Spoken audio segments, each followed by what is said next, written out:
Thank you everyone for tuning in for this year's launch of the State of the Voluntary Carbon Markets report. I wanted to turn the mic over to Grattan, who's going to give a brief introduction. Hi, thanks, Kelly. Hello and welcome, everyone. I'm Grattan McGiffin, Chair of the Voluntary Carbon Markets Working Group of the Climate Markets and Investment Association, also known as CMIA. I've been active in the voluntary carbon market since early 2006, and since then I've worked variously as a broker, trader, and a project developer. And I'd like to take a moment to mention CMIA. For those of you unfamiliar with us, we are an independent, not-for-profit trade association providing leadership to the private sector in the delivery of climate investment policy and market mechanisms. CMIA leads a global coalition of private sector players who are interested in translating climate policy into investment decisions, as well as leveraging private finance opportunities. In addition to having a voluntary carbon markets working group, where we have regular webinars, we hold 3 active private sector observer seats at the boards of the Green Climate Fund, the only fund designed exclusively for climate finance, as well as at the $8.3 billion Climate Investment Fund, through our representation at the Forest Investment Programme, and at the $1.1 billion Forest Carbon Partnership Facility. Both of these last 2 funds are held in trust at the World Bank.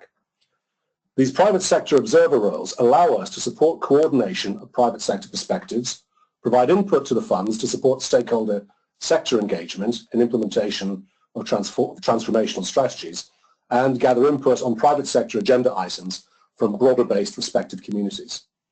We report back to members on the outcomes of the fund meetings and disseminate information broadly to our members and stakeholders.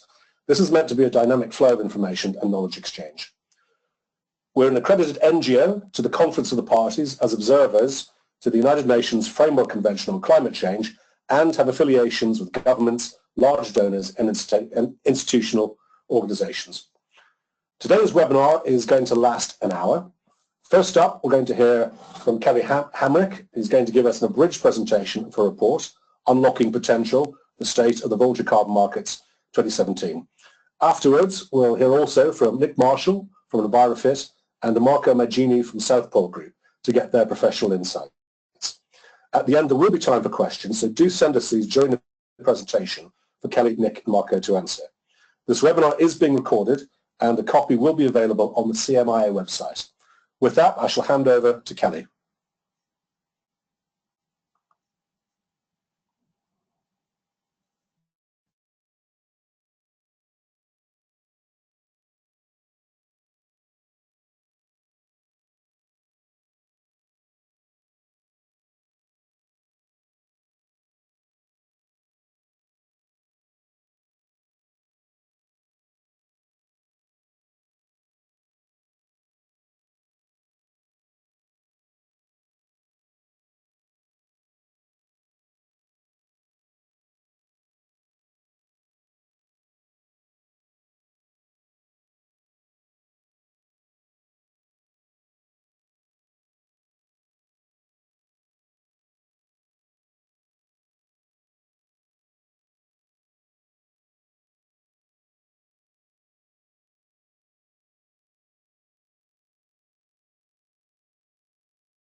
Sorry, can you hear me now?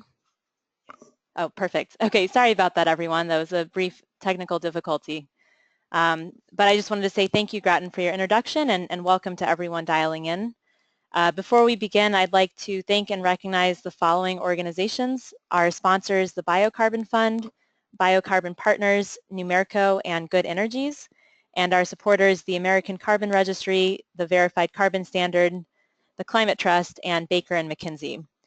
All Ecosystem Marketplace reports are freely available on our website, and it's thanks to organizations like these who support our work.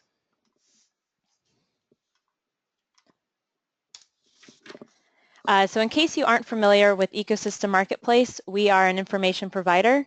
We produce reports, newsletters, and articles about ecosystem markets, and the State of the Voluntary Carbon Markets is our longest running and perhaps best known report. So to collect data for this report, we email and cold call over 1,000 organizations we think are active in this space. Data for this year's report comes from 231 organizations who responded, of which 140 transacted voluntary carbon offsets in 2016. One caveat is, despite our best efforts to collect 100% of voluntary market activity, we know that we miss players every year. So organizations that responded in 2016 but did not respond this year transacted about 10 million tons in 2015. But of course, on the flip side, we also had many new organizations report transaction volumes in 2016. Finally, one more quick note about our methodology, since this is often a source of confusion. We track transactions, which we define as the point of contract at which an offset changes hands.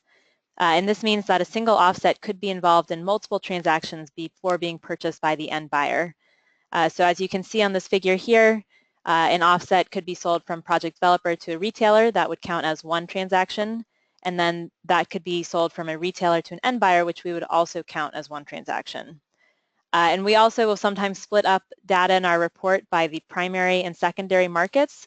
So offsets sold from project developers are considered to be part of the primary market, and offsets sold by brokers, retailers, or other intermediaries are considered to be part of the secondary market. So these are all just common terms that I'll use throughout the presentation. So on to the results. What did we track last year? This chart shows historical volume, and as you can see by the dotted red line, we recorded over 1 billion offsets transacted since we first started tracking these markets back in 2005. In 2016 alone, we tracked a total of 63.4 million tons transacted, a 24 decrease compared to 2015. However, we don't see this as particularly alarming or as a downward trend. As you can see from the chart, the markets are always variable to some extent. And then a few other factors include we had 2 large respondents that didn't provide data this year. They collectively provided about or transacted 5 million tons in the past year. And also, I followed up with many of our largest respondents who did respond this year but reported lower volumes than the previous year. And the general consensus was this was not indicative of a trend. Some buyers just don't purchase offsets every year. So in many of those cases, they expected those buyers would return for 2017 and that would actually increase in the future. So what this chart shows, it's very similar to the one on the slide before, and this is showing overall market value that we've tracked instead of market volume. And unsurprisingly, we also tracked a lower total value of offsets transacted in 2016. The total we tracked was 191 million US dollars. And the main reason for this lower value is, of course, just the association with the lower volume of offsets transacted last year. But we did find that the average price paid for offsets remained relatively stable, which was at an average of $3 per ton. And also, if you split this out between the primary and secondary markets, we see a little bit of difference there. The average price on the primary market was $4.1 per ton compared to an average price of $2.4 per ton on the secondary market. However, we did track more volume sold on the secondary market, which helps explain why the overall average is at the $3 per ton. So I wanted to dive in a little bit more by what I mean when I say average price. So in the survey, we actually collect actual transactions, which includes actual volumes and prices. And the actual prices that we tracked range from less than 50 cents per ton to more than $50 per ton. So that's quite variable. And they really differ based on a number of different reasons, but some of those include the project location, the standard, the project type, or other attributes.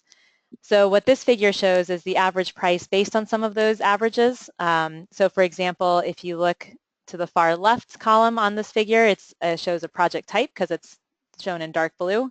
That project type is represented by large hydropower offsets. And in contrast, some of the project locations with the highest average prices are the 2 maroon bars on the far right, and those are represented by the averages for Ethiopia and Canada. But we did also note price variability even within these different average price attributes. So for example, clean cookstove offsets from Asia and Africa transacted at an average of $2.9 per ton, for Asia compared to $5.1 per ton for Africa. But actual transactions on both continents for clean cook stove offsets actually ranged from prices below $2 per ton to almost as much as $20 per ton. So all of this is just to say that there are a number of factors that affect average price, and we will be touching on some of those in the coming slides. So one of those factors that I wanted to highlight briefly in this figure is the transaction size. So this chart shows the total offsets transacted within different price ranges. So in general, we saw large transactions have lower prices. In 2016, over 17.3 million tons of offsets transacted at below $1 per ton or less.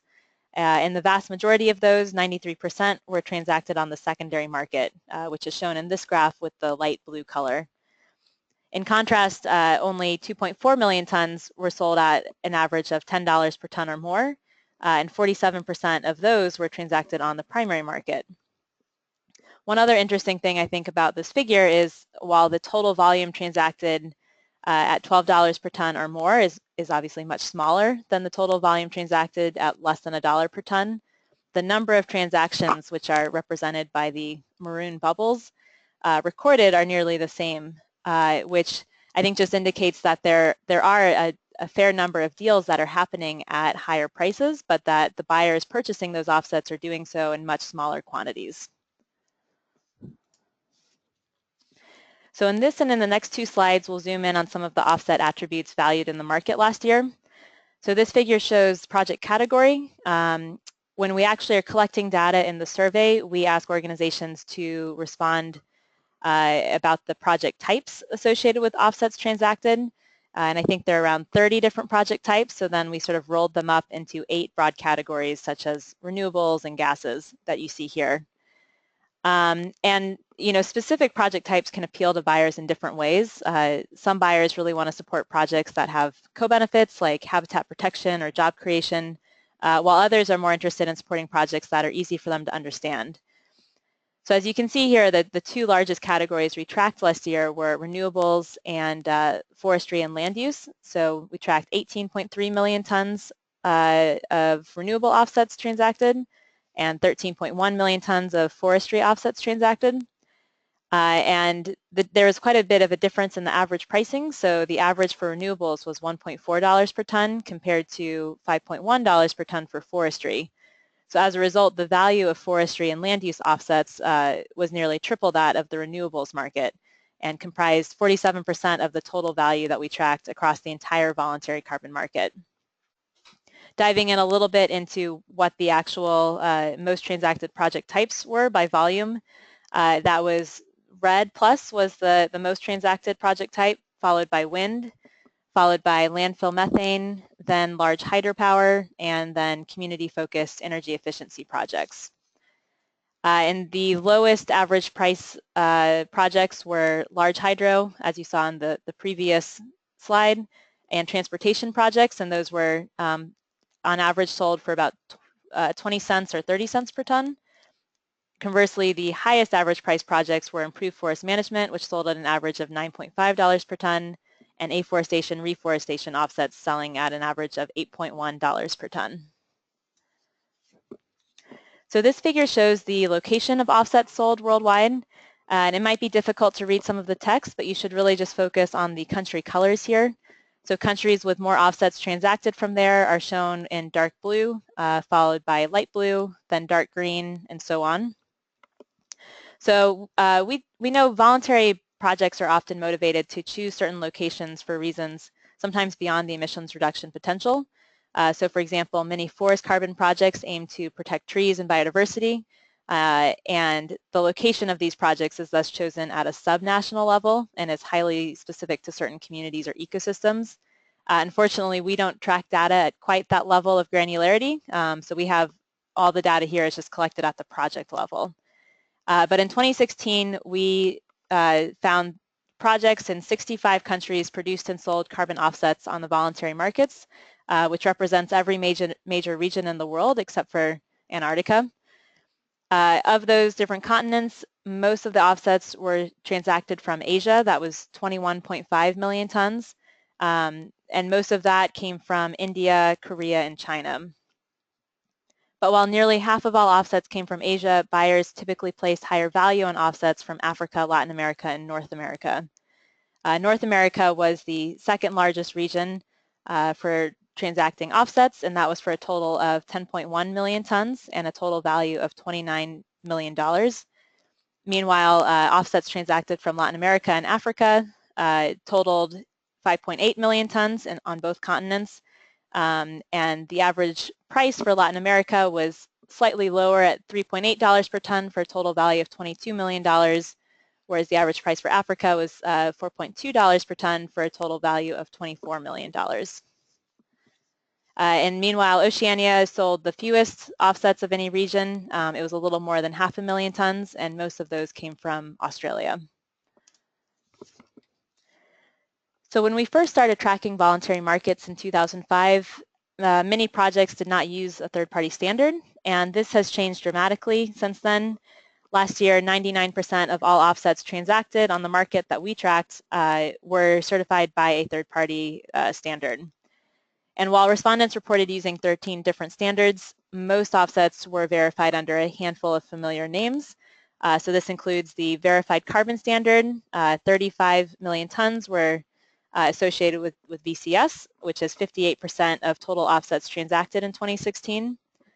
Of those, 7.7 million tons were also certified by the Climate, Community, and Biodiversity Standards, which focuses on social and environmental co-benefits of land-based projects and does not actually issue emissions reductions credits. Other common standards were the gold standard, which generated 17% of the market share in terms of volume, the clean development mechanism, which represented 8% market share, also the Climate Action Reserve represented 8% market share as well, and then the American Carbon Registry captured 3% of market share. So then to the right of that on this figure here, you can see less common standards typically focus on a particular country or project type. So for example, Plan Vivo, which is the light pink, is certified 0.6% of offsets traded in 2016, and that standard only recognizes community land use and forestry projects. So far I've focused on transactional trends, but we also asked respondents about unsold offsets. So while respondents reported transacting 63 million tons last year, these organizations have almost equal that amount of 56 million tons still available for sale within their portfolios. And the reasons for that varied, but almost half of unsold offsets were because respondents simply couldn't find a buyer. And nearly 1/3 of those offsets, respondents reported that they were waiting to sell until they could find a better price. We also asked organizations if they plan to continue their current offsetting operations in the future, or if they might increase or decrease their involvement in voluntary markets. So of the 28 organizations that responded, their answers were split fairly evenly. 11 plan to increase voluntary offsetting in the future, 11 plan to decrease that, and 4 plan to maintain their current operations on offsetting. And for those that were thinking of lessening their engagement in the voluntary markets, they typically reported starting to prioritize some of the following over voluntary carbon offsetting, which includes entering other environmental commodity markets, such as the renewable energy certificates market, or shifting more towards consulting on sustainable forestry or biodiversity. So then we also asked respondents about what trends or developments they're keeping an eye on. Unsurprisingly, many respondents mentioned following politics around climate change, particularly in the United States. They hope that corporations and others might step up to address climate change following the current administration's failure to do so.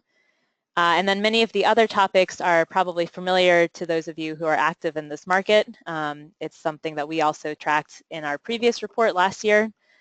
So for example, a lot of eyes are on airlines right now, the airline industry is crafting their own offsetting scheme known as CORSIA, which stands for Carbon Offsetting and Reduction Scheme for International Aviation. Which offsets will be allowed in this market remains to be negotiated, but could influence voluntary offset supply in the future. Meanwhile, corporations continue to make commitments around science-based emissions reductions targets. And while many of those don't explicitly mention offsets, it seems likely that offsets could be used perhaps once they have taken other measures to reduce their carbon footprint. And then also reported in last year's report, the Greenhouse Gas Protocol corporate standard revised their guidance around company reporting of emissions reductions back in 2015.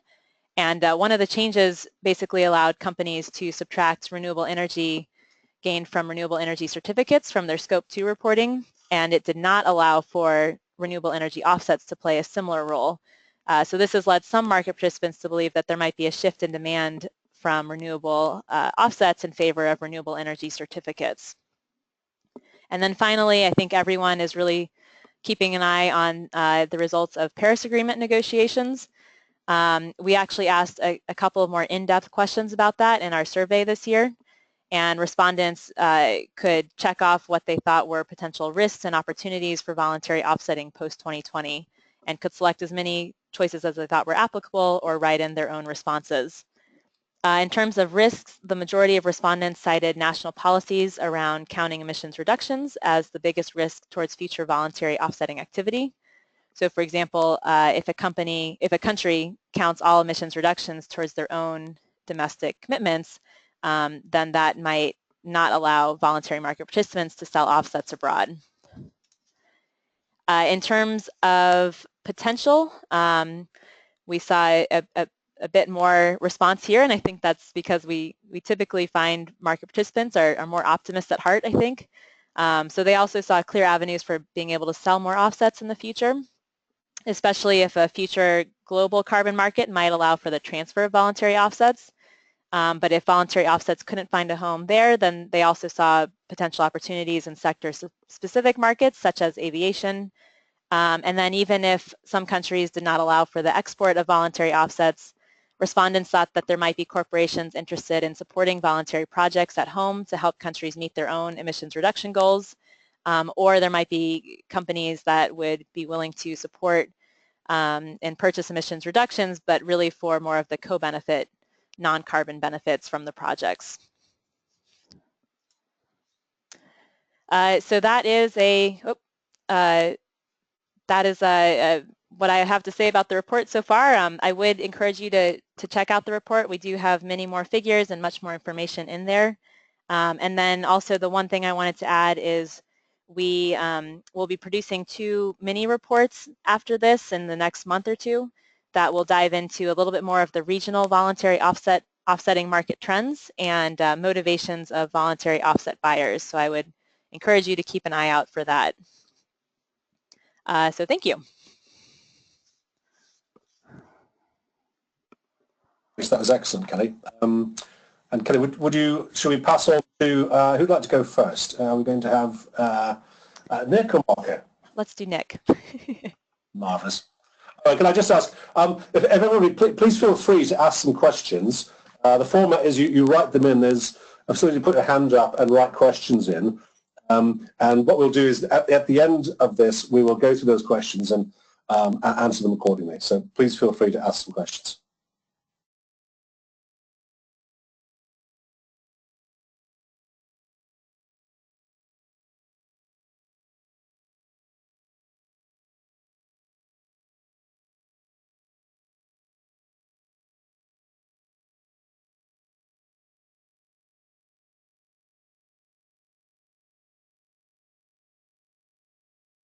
Hi everyone, I presume that's my signal to start. My name is Nick Marshall and I work for Envirofit International. We are a clean cook stove project developer.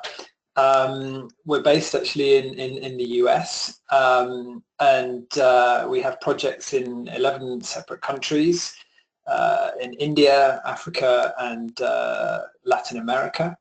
I run that portfolio.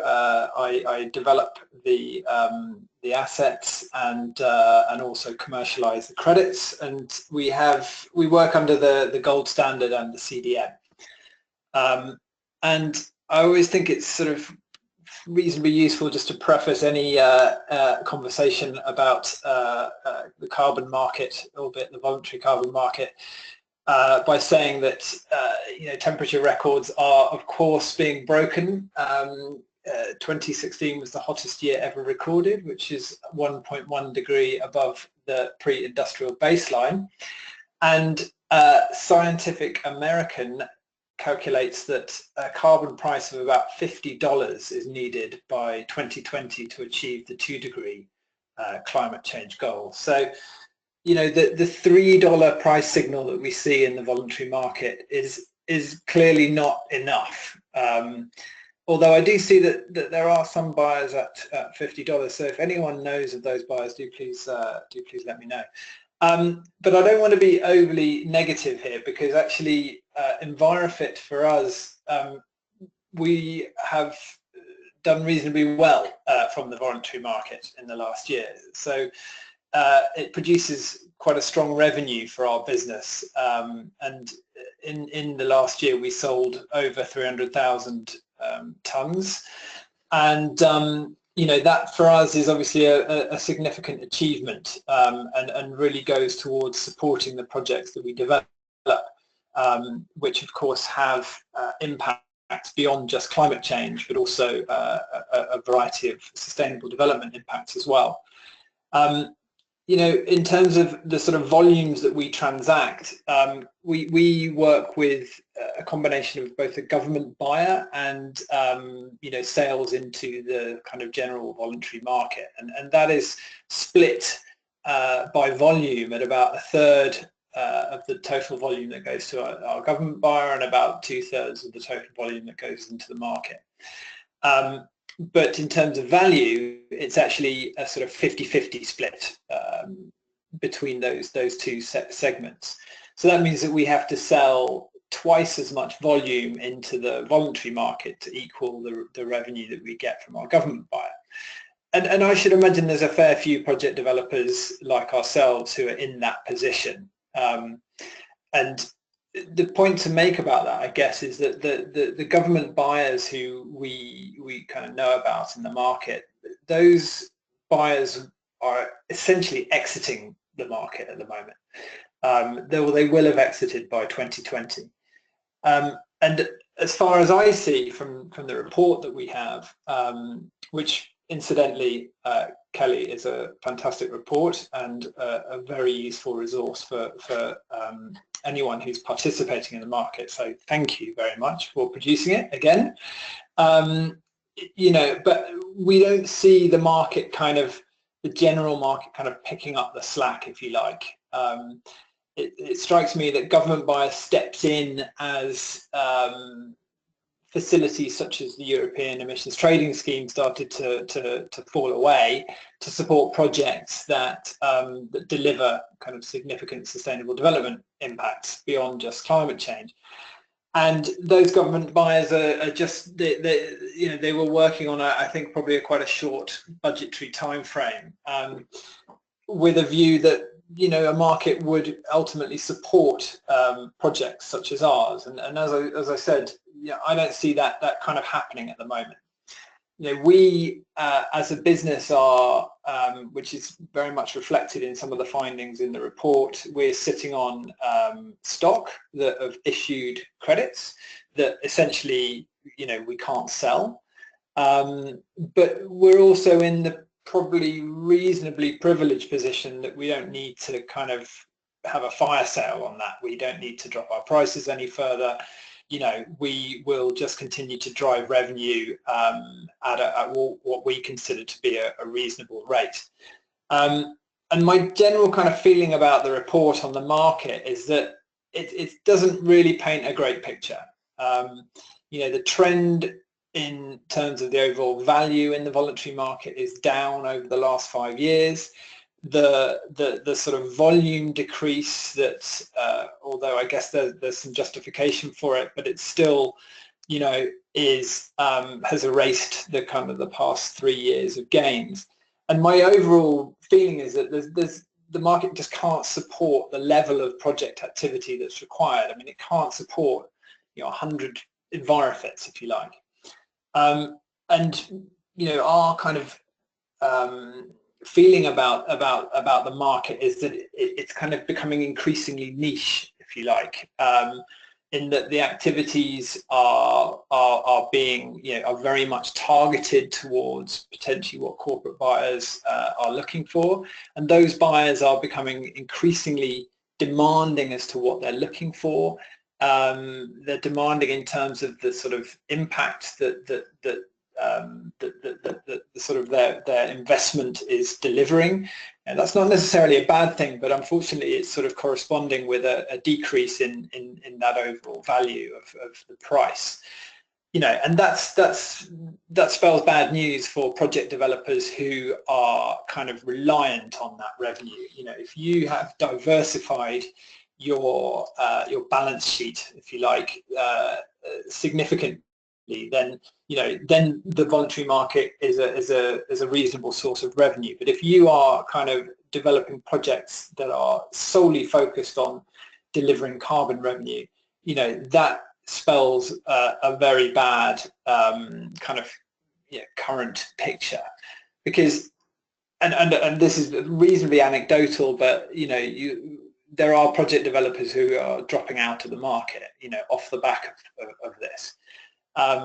We've seen that, and no one wants to see that happening. Essentially, those sort of participants who potentially, like us, who are in the position that they can kind of sit on a stock of issued credits can kind of wait, basically, to get that volume shifted, and in some respects you're kind of hoping to get lucky, if you like, because it's a fairly volatile picture in terms of the demand that we see. From month to month, it can really go up and down. Beyond kind of that, the sort of speculation into the future, I mean, it is really just that. It is speculation. I mean, we don't see at the moment, as I'm speaking, a huge impact from any of these new initiatives that are sort of highlighted in the report. Such as science-based targets. Obviously, the aviation sector is yet to be made clear, but equally from sort of INDC commitments, it hasn't had an impact on the market. And I think that it is quite speculative to assume that they will have any significant impact at this stage. So for us, it's really about kind of diversifying our product offering. We are utilizing kind of our metrics and the way that we report on our impacts to deliver sales beyond just kind of a carbon transaction. I mean, often we can see a carbon transaction being almost a unit of currency, but increasingly we're talking to buyers who are interested in the health impacts for our projects, which are as significant as the climate change impacts. And that then links us into discussions with CSR departments, for example, in companies. And there is increasingly a market, I think, for that type of transaction.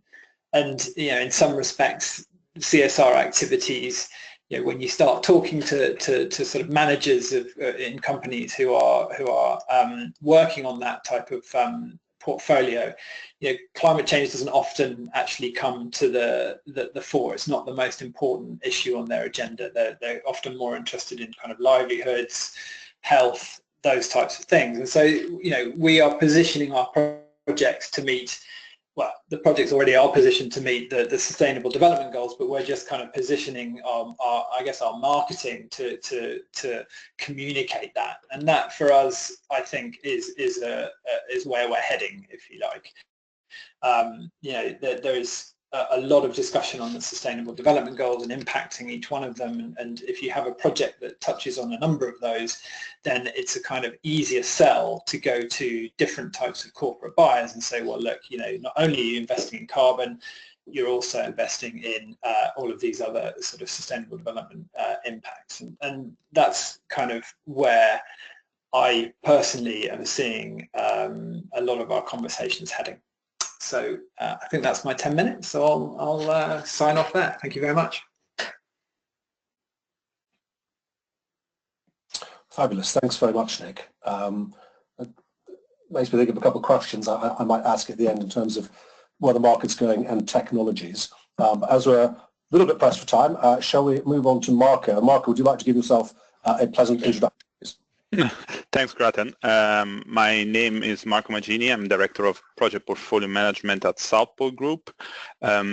We are currently 190 employees, spread through 13 offices. I'm based in London, but our headquarters is still in Zurich, but the core of our offices is still where our projects are. So mainly in Asia, but also in Latin America. Since we are an 11-year-old organization and we started as project developer, we have currently in our portfolio more than 200 projects, mainly active in the voluntary market after the fall of CDM. But we are increasingly also acting as an intermediary for different clients that require projects that are outside the scope of what we have in our portfolio. I personally found the survey, the research very interesting, and I recognize what's happening in the market on a lot of different levels. On our side, we actually saw an increased demand, both in terms of a ton of CO2 and overall value of the demand in the last year. This was driven mainly by a handful of factors. First of all, we saw more demand coming from US companies. A few years back, the US was for us almost non-existent market, and now we are seeing more and more multinational companies looking at offsets in the US. The second is some growing interest from a number of industries that were not active at all previously. One is the hotel industry, for example, and the second one are IT companies, which links a lot also to what we're seeing in the US. This is there have been some market leaders who have started doing offsets, and others have followed. Then another trend that we're seeing growing is the demand for RED due to different demands. Of course, CORSIA is one of them, or rather at this point, expectation about a CORSIA scheme, but also a number of other demands led through a RED of different kind. In terms of risk at the moment, the main two I recognize. The first one is uncertainty. So companies, especially the ones that are more sophisticated in terms of CSR and in terms of sustainability, they are increasingly asking us about how things will change with the Paris Agreement and what will happen after 2020. And of course, the lack of clarity for that is kind of putting at risk the work that's been done until now in the voluntary market. And the second one is the momentum that is growing about renewable energy certificates. As today, we are also active in that market. As today, there is not nearly as much liquidity as there is in the voluntary carbon markets, but there is a strong momentum there, mainly driven by opportunity of communication campaigns like RE100 that has had a clear message, easy to understand both for corporates and consumers, and brought targets to corporates that are easily understandable for clients, consumers, and employees, and made a lot of big corporations backing up this concept, although not taking action yet, because also there the target is upon 2020. And the second one is reportability, as mentioned also in the report. GHG protocol and CDP gave a seal of approval to this concept, which led to many corporates to backing it up because of the possibility to deduct that from their footprint on the scope 2 emissions. In terms of prices, also plus minus, we are in line on what the report showed. We saw a huge differentiation in prices, especially on project specifics. Corporates are willing to pay higher prices for project with high co-benefits, and especially with projects that are able to quantify co-benefits around the SDGs. So the SDGs are an important factor for a lot of companies, but the coin, what they're still willing to buy is still the carbon units, the ton of CO2. This is due to the fact that also through the time, the concept of carbon neutrality has been more and more accepted by corporates as a way of quantifying their investment in CSR by a way of showing the effort they're doing. So they want to achieve carbon neutrality, they want to buy a ton of CO2 to offset their carbon footprint, and on top of that, they want to quantify how such projects are impacting the relevant SDGs. Another demand has been driven also by a new factor, which was, I think, only slightly touched in the report, which are the science-based targets. More and more companies are engaging with them, although offsets are not the center of how science-based targets are framed. There is a recognition within science-based targets about the importance for offsetting, and more companies see offset as part of their strategy for science-based targets. In this frame, demand, we saw a new trend that we haven't seen until now, which is some demands for growing tailor-made projects. So some corporates still want to offset the bulk of their carbon footprint with a project that have credits issued ready to be retired, but at the same time they're willing to invest in new projects, projects that they can take off the ground if these projects are in line with their CSR policy in terms of technology, impacts, and a lot of time also location of the project itself.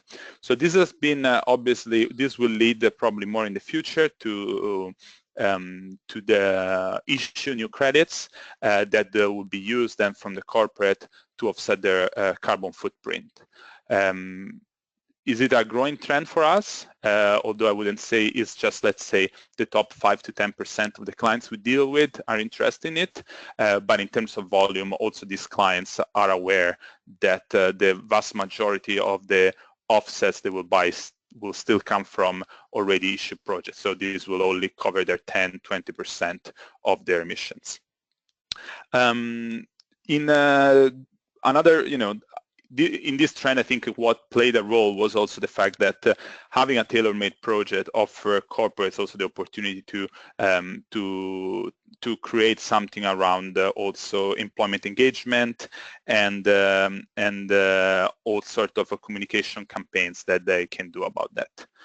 I think to wrap it up, since I think we are arriving towards the end, we see, I think, a bit more of an optimistic picture of the market than what Nick previously put together. There's been, obviously, there's been a downturn, and that already happened years ago, and the prices are not nearly as high as they would need to really deliver a meaningful amount of emission reduction globally. But still, the voluntary market is the only real international market left after the fall of the Kyoto Protocol, and I still think that it's a meaningful market that allows a lot of corporates to impact in a lot of locations around the world. And thank you very much for the invitation and for the opportunity to speak on this panel. Much for those words and insights. So now we've got a few minutes left, 10 minutes left to ask and answer some questions. I see we're a little bit low on questions, so please feel free to type some in and they'll be read out and answered by Kelley and the panel. In the interim, I'd like to kick off with a couple. Firstly, I have a question for Kelley. Is Ecosystem Marketplace tracking and considering reporting on the global green energy certificates markets, including REX, GOES, and IREX?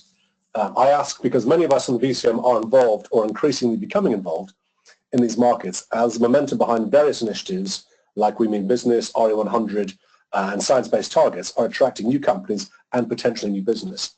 Will we see the state of the green energy certificates anytime soon?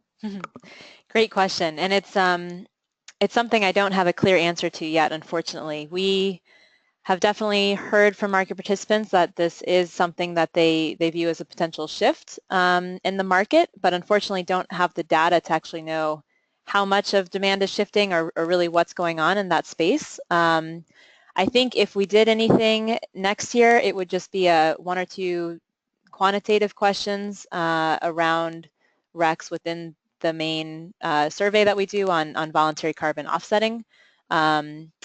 But it is something that we do keep hearing about, and so it's on our minds, but no clear decision yet. No, fair enough. And I've got a couple of questions coming in. Question for you, Nick, from Rebecca Parkinson. What other biodiversity or externality benefits are generating return as you diversify your revenue base? Yeah, I mean, principally at the moment it's health. So we're looking to become one of the first projects that, well, one of our projects in Honduras is looking to become one of the first that issues A daily certificates via the gold standard, a process of which we're going through at the moment.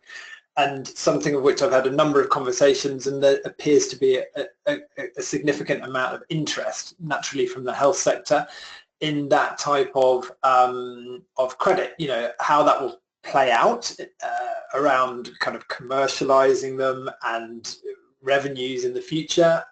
At this stage, I just don't know.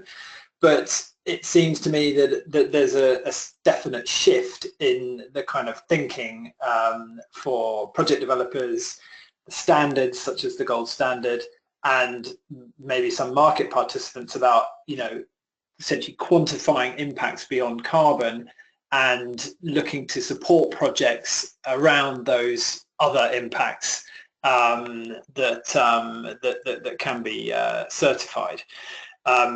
Outside of health, really, you know, obviously there are water benefits, but I mean those aren't something that we are involved in particularly. But you know, what the future will hold around the Sustainable Development Goals, you know, I'm not 100% sure at the moment, but it certainly appears to be heading in that direction. Fair enough. Another question. Shall we? I'd like to Marco for this one. Marco, what's driving the $9.50 per VAR average price for IFM? Is there a lot of regional variability in pricing for this project type? And that's from Sheldon Zakreski. Yeah, I think there's there are certain demands that are definitely based on different regions having different preferences, and also there is some clear link to some certain specific corporates that have clear ideas about what they want and how they want, and they're willing to pay a premium for that. I don't know if Kelley, who actually dropped the report, has additional insights on this. Yeah, I would have to double check the data, but I believe for improved forest management, we did see a lot of transactions in the United States. And I think, of course, with the United States, especially with IFM, it's a higher average pricing because some of those projects might also be able to sell in the California compliance market. And so, and I think the average there is somewhere in the $10 to $11 per ton range. So we do typically see the U.S. for IFM have higher average pricing. But I don't remember the exact. There's definitely improved forest management projects elsewhere in the world, and I'd have to look back at my Excel sheet to figure the differences out. Okay, here's one I think definitely for Nick. Nick, in the context of adding social co-benefits, i.e. health and livelihood, how important is the quantification and verifiability of these co-benefits to CSR or other potential buyers of these credits? Asked by Margaret.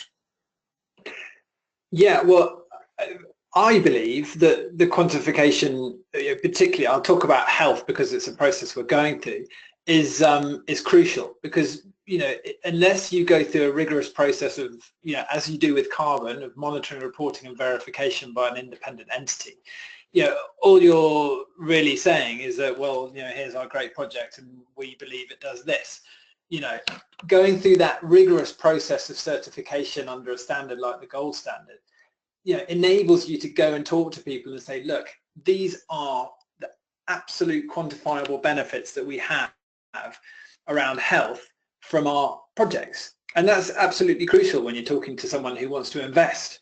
In the same way that you'd have that conversation around carbon, if you can have that conversation around health or anything else, then it just moves it onto another footing, and it enables you to kind of essentially drive further investment or further revenue into a project. And indeed, as you were saying earlier, Nick, I mean, there's this demand, isn't there, from CSR buyers, from different end users to have slightly different outcomes. I mean, I was going to ask on that. I mean, we've heard that the market is becoming more niche, and project technologies are becoming more diverse due to this change of end user, and there's growing demand for social impact and other additional to carbon outcomes. I mean, with that in mind, Nick and Marco, what new specific project technologies and outcomes can we expect to see moving forward? I'll quickly jump in. I'm sure Marco can talk about a load of other stuff, but I think we're a cook stove project developer. That's what we do. I mean, our business is selling cook stoves. It's not really selling carbon credits. Selling carbon credits enables us to sell cook stoves. The same with any health benefits that we see and we certify. Our aim in life is to sell cook stoves to families in the developing world who are at the base of the economic pyramid. And what we're trying to achieve by kind of certifying our impacts is to help that process, basically. So in terms of like different technologies, we're really focused on one technology. It varies. We're looking at sort of doing biomass and LPG and different types of stoves for households or institutions, but really we're very much focused on our core mission, which is that one particular technology. And there's still a huge addressable market, if you like, for that. It hasn't yet been cracked, and if anyone's interested, I'd advise you take a look at the Global Alliance for Clean Cook Stoves website for more information. On our side, if I have to pin down to one technology, I think I'll clearly I see a increase of interest in projects related to water. So any projects that deliver clean water has a lot of potential for a lot of different clients because of the the opportunity that offers to local community in terms of delivering sustainable SDGs and co-benefits. So I will really think that seeing where the market is going, water will become more. We will see more and more water-related projects. Yes, interesting, and it seems to mesh with that health outcome as well. We're coming up to near the end. I think we can squeeze in two more questions. I've got one for Kelley. Kelley, in one of your slides it states a small majority of the market did not use a third-party standard to create offsets. To be a carbon offset, you need to show three things. One, a ton of emissions are reduced that wouldn't otherwise occur, e.g. additional. Number two, credits are verified by a third party. And number three, credits are registered and serialized as unique, e.g. environmental attributes of that reduction are not sold twice. Mm-hmm. My understanding is you do not have an offset without following a standard. How does Ecosystem Marketplace, therefore, report on offsets not created with the standard? Yeah, I mean, so I think it's a great question, and I think one of the key things that fascinates me about the voluntary carbon markets, but is also a challenge, is that there are no official regulations of what is acceptable. As I was saying, when we first started tracking this, it was back in 2005, and we looked at some 2005 data and some pre-2005 data that we could find. And this was really before there was any consensus of what is a third-party standard and what are some of the sort of things needed for offsets. I mean, I think everyone agrees that there needs to be additionality. And there needs to be sort of these different aspects of having an offset actually making sure that it actually reduces emissions. But you do still sometimes have, we don't track a whole lot, but there are a few organizations that do respond every year that essentially have their own internal standards. It's not even a standard really, they have their own internal criteria for measuring offsets. I would say, this is a bit off the top of my head, I think a lot, those few, I think most of them are sort of a nonprofit donation-based model, so they're getting individuals paying for offsets, but it's really more of just a donation than a business, because I think most businesses at this point would view that as too risky, and they wouldn't want to take that risk of purchasing that without a third-party standard backing it up. But I don't know if Marco, I know South Pole has been around for a while. I don't know if you guys have any insights about that as well. I mean, as a ICROA member, we are bound to use all the standards that are ICROA approved. So I really, before that, we don't have much experience with that. ICROA was in 2007, right? That it started? Yes, ICROA was 2007, and I've been around for a bit in this market, but not that long, longer than ICROA. Yeah, but basically, yeah, with ICROA, that was a market industry body coming together and saying, here's what we think the standards are for best practice for offsets. But of course, not everyone's a part of that. And then, we do still track some people still do respond that don't use a third-party standard, but it is a very small amount. Well, thank you for that. We have run out of time. We said at the start this would be a 1-hour session, and we're also slightly over that. So I'd just like to say thank you very much to Kelley, Nick, and Marco for your presentations. Thanks also to the audience for your very good questions. It's an interesting time in the voluntary market. It's an interesting time in carbon and wider environmentalism, I think, as well, bearing in mind certain things that are happening. It was a very informative webinar, and I think everyone has enjoyed it very much. So thank you all very much. If anybody has any questions about this, you can see our email addresses on the slide. By all means, contact us individually. I'm sure that's fine. Particularly if you have any questions about the CMIA, please contact me, and I'll respond directly. Thank you all again for participating and listening. There will be a copy of this webinar on the CMIA website and also on the Ecosystem Marketplace website. Thank you.